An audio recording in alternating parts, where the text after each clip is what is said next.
To understand whether Trump can end birthright citizenship with an executive order, we must first comprehend what birthright citizenship is. Birthright citizenship is the principle that anyone born within the territory of a country is automatically a citizen of that country. This concept is enshrined in the 14th Amendment to the United States Constitution, which states that all persons born or naturalized in the United States, and subject to the jurisdiction thereof, are citizens of the United States. The process of acquiring citizenship through birth is straightforward. When a child is born within the United States, the child is considered a U.S. citizen, regardless of the parent's immigration status. This principle has been a cornerstone of American law and identity since the late 19th century. The question of whether a president can end birthright citizenship with an executive order revolves around the extent of executive power.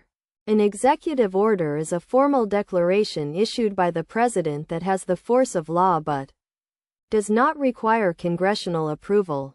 However, executive orders must be grounded in existing law and cannot supersede or alter constitutional provisions.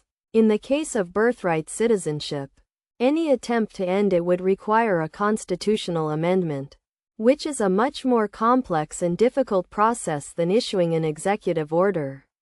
A constitutional amendment must be proposed by 2/3 of both the House of Representatives and the Senate, or by a convention called by 2/3 of the state legislatures. It must then be ratified by 3/4 of the states to become part of the Constitution. Practical examples of the challenges involved in altering birthright citizenship include the numerous legal battles and public debates that would ensue. Any executive order attempting to circumvent the 14th Amendment would likely face immediate legal challenges, arguing that such an order violates the Constitution and exceeds presidential authority.